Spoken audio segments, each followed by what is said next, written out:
Good morning students.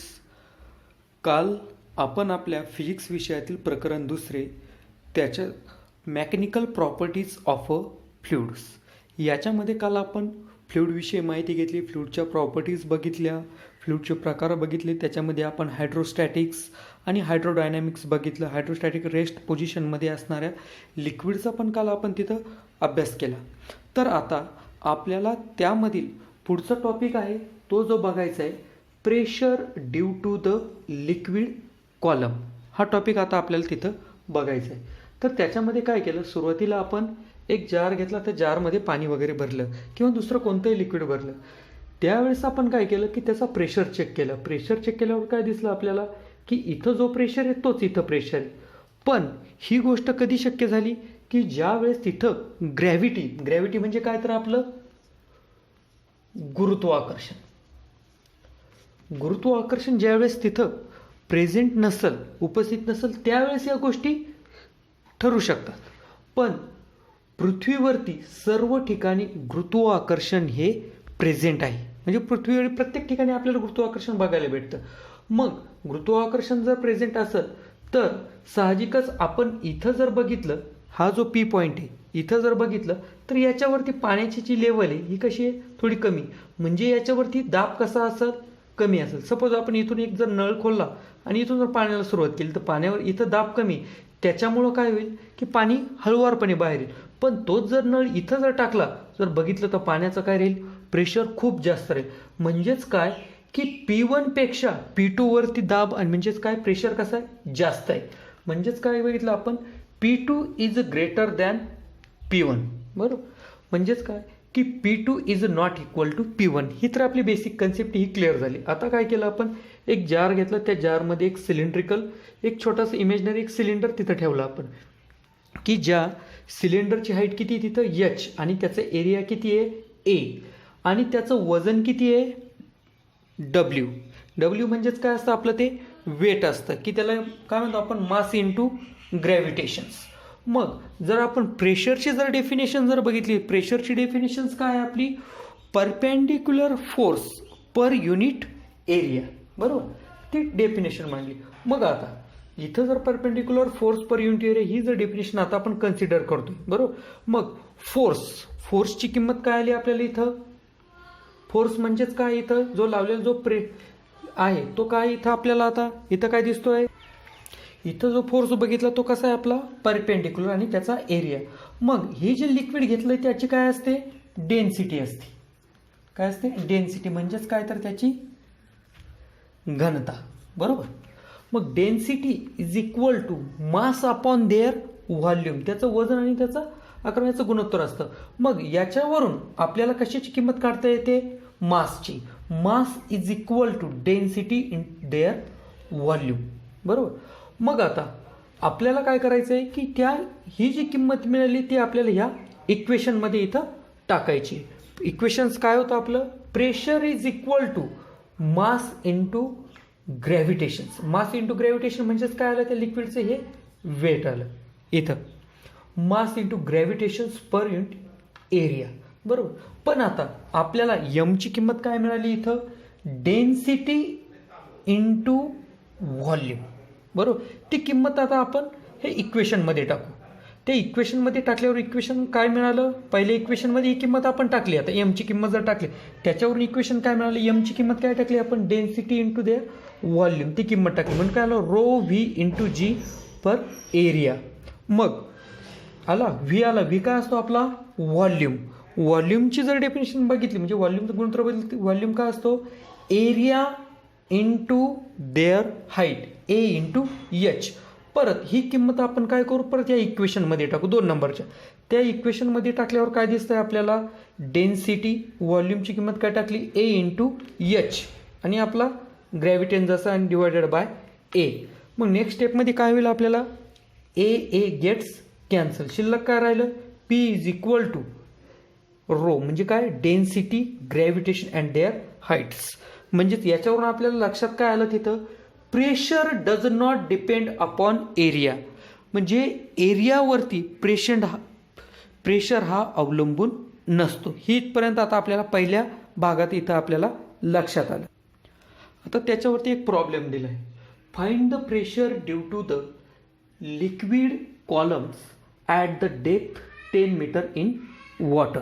म्हणजेच काय दिलं आहे की सपोज आपण इथं एक जार घेतला आणि इथं त्याच्या 10 मीटर खोलीवरती एक पॉईंट फिक्स केला की हे डिस्टन्स किती आता आपल्याला दिलेलं तिथं 10 मीटर एक डिस्टन्स दिलेलं आहे आपल्याला तिथं. आणि हा पॉईंट आपण तिथं पॉईंट पी तिथं मानून घेतला की एक जार घेतलं की त्याचे 10 मीटर खोलीवरती एक पॉईंट घेतला की ह्या पॉईंट पी वरती आता आपल्याला प्रेशर किती आहे हे आता आपल्याला तिथं बघायचं आहे. मग प्रेशरचा फॉर्म्युला काय आपल्याला, pressure is equal to rho G H. ते जे लिक्विड दिलं आहे त्याची घनता, तिथली ग्रॅव्हिटी आणि त्याची हाईट हे आता आपल्याला तिथं शोधायचं आहे. आता इथं जर बघितलं तर हाईट किती दिली आहे आपल्याला, ही जी दिसते ही काय आहे त्याची पहिल्या टॉपपासून इथपर्यंत ही हाईट आहे. म्हणजे हाईट किती दिली आहे आपल्याला इथं 10 मीटर्स. बरोबर, त्यांनी तिथं आपल्याला हाईट आता 10 मीटर दिलेली आहे. मग आता आपण काय करू की त्याच्यामध्ये त्याच्या फक्त किमती टाकू. Pressure is equal to density दिली आहे, ग्रॅव्हिटेशन किती दिलं आहे 10, हाईट किती दिली आहे आपल्याला 10, आणि मग याचा आपण काय केला गुणाकार केला. तर तो गुणाकार किती आला आहे तिथं,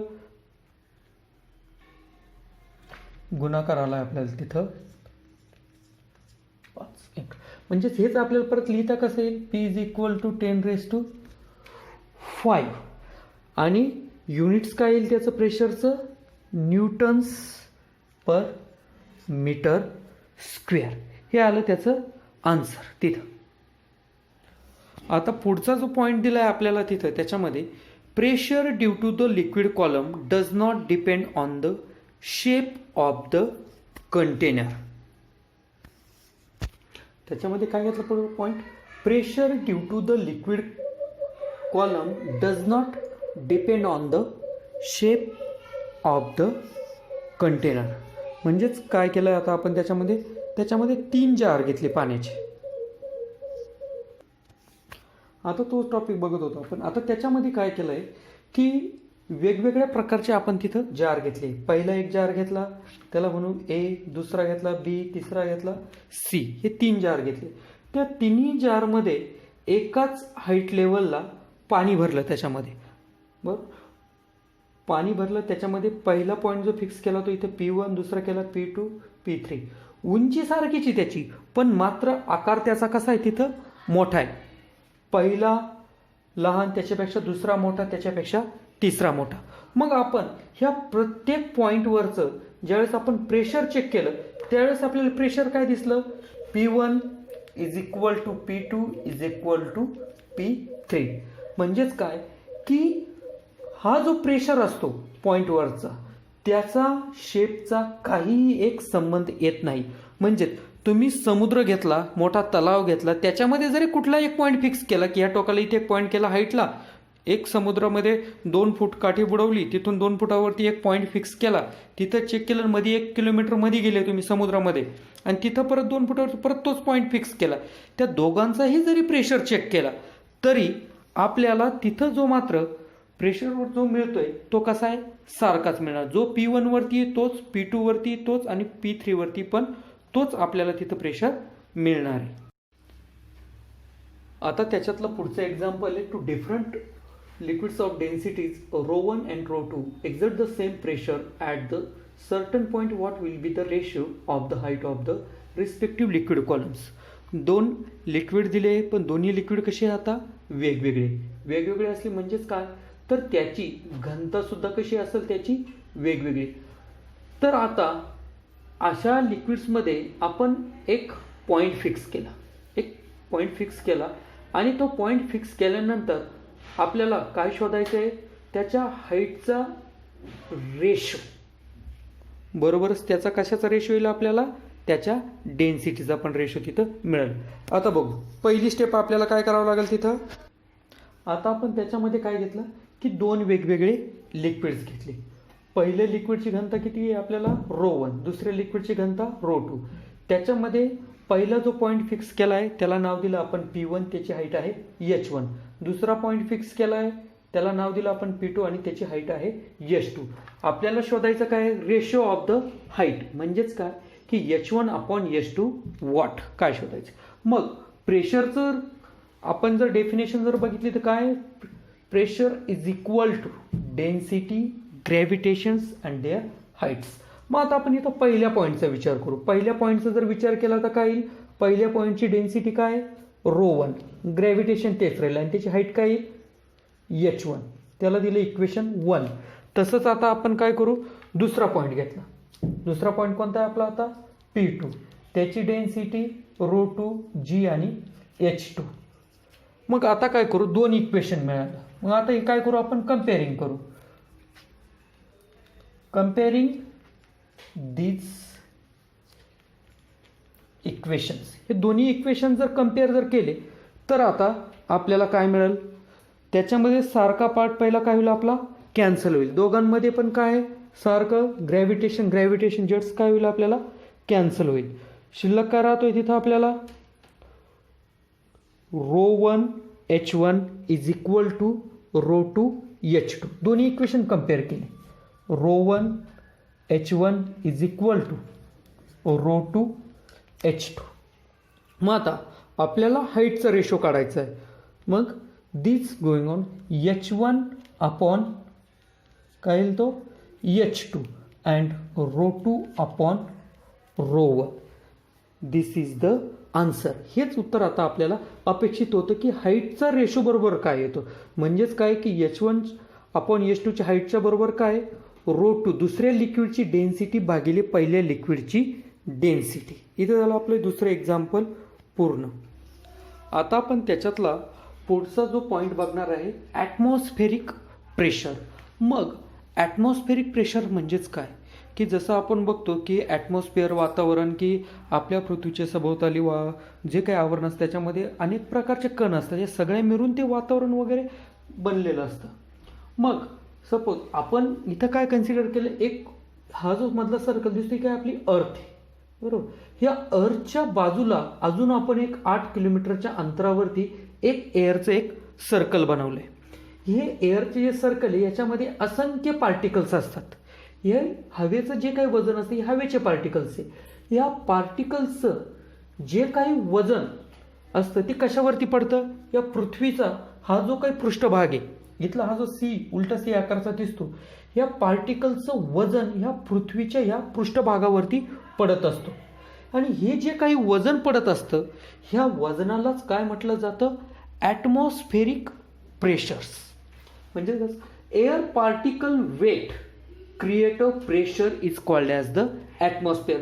म्हणजे हवेतील पार्टिकलचं जे काही वजन या पृथ्वीच्या या भागावरती पडत असतं म्हणजेच काय की तो काय करतो त्याच्यावरती प्रेशर क्रिएट करतो. त्यालाच आपण काय म्हणतो ॲटमॉस्फेरिक प्रेशर आपण त्याला तिथं म्हणत असतो.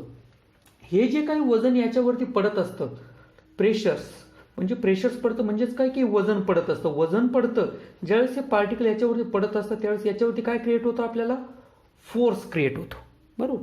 फोर्स क्रिएट होतो म्हणजेच काय की वेट इज इक्वल टू काय त्याचा फोर्स. आणि प्रेशरची काय डेफिनेशन आहे आपली परपेंडिक्युलर फोर्स पर एरिया. पण फोर्स काय दिला इथं आता त्याचं वजन म्हणजेच काय तर W दिलं W अपॉन A. हा झालं त्याचं ॲटमॉस्फेरिक प्रेशर. आणि नॉर्मली ॲटमॉस्फेरिक प्रेशर आपलं किती असतं 1.03 × 10⁵ न्यूटन्स पर मीटर स्क्वेअर. हे आपलं ॲटमॉस्फेरिक प्रेशर्स आहे की जे साधारणतः आपल्याला 8 किलोमीटरच्या अंतरापर्यंत ते आपल्याला जाणवत असतो.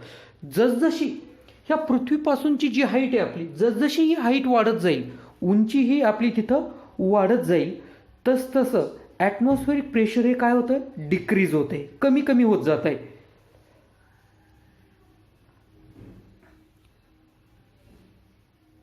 दिसतंय इथं.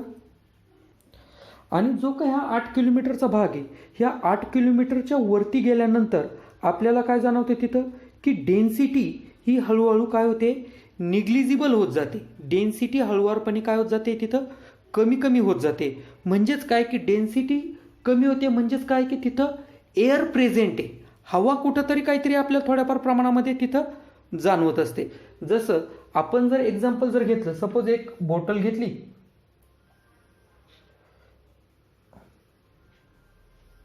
एक बॉटल कन्सिडर केली, ह्या बॉटलच्या बाहेर काय आहे? ॲटमॉस्फेरिक प्रेशर्स, बरोबर. या बॉटलच्या बाहेर आपल्याला ॲटमॉस्फेरिक प्रेशर्स आहे. आणि बॉटलच्या मध्ये जरी बघितलं आपल्याला तर तिथं पण काय दिसतं आपल्याला? ॲटमॉस्फेरिक प्रेशर आपल्याला तिथं दिसत असतं. किंवा सपोज आपण एखादा टेबल घेतला, त्या टेबलवरती जरी आपण कन्सिडर केलं तर टेबलचा हा जो काही पृष्ठभाग आहे याच्यावरती पण काय असतं आपल्याला तिथं? ॲटमॉस्फेरिक प्रेशर तिथं जाणवत असतं. म्हणजेच या पार्टिकलचा या पृष्ठभागावरती जो काही दाब पडत असतो, प्रेशर पडत असतो, त्यालाच आपण काय म्हणतो तिथं? Atmospheric pressures. आता त्याच्यातच पुढचा जो भाग आहे त्याच्यामधलाच त्याला आपण काय म्हणतोय? Vacuum. If any pressure less than atmospheric pressure is called as the vacuum. If any pressures less than the atmospheric pressure, म्हणजे असं कोणताही प्रेशर असला पण तो जर ॲटमॉस्फेरिक प्रेशरपेक्षा जर काय असेल? कमी असेल तर आपण त्याला काय म्हणतो? व्हॅक्यूम. आणि ॲब्सोल्यूट व्हॅक्यूम्स म्हणजेच काय असतो? तो आपल्याला नो मॅटर प्रेझेंट, की जिथं कोणत्याही प्रकारचे पार्टिकल्स, कण वगैरे जे काही अणू काय असतील ते कुठल्याही प्रकारे त्याचं तिथं आपल्याला प्रेझेंटेज ते जाणवत नाही, की तो तर अस्तित्वातच नाही, त्याला आपण तिथं काय म्हणतोय? Absolute vacuum.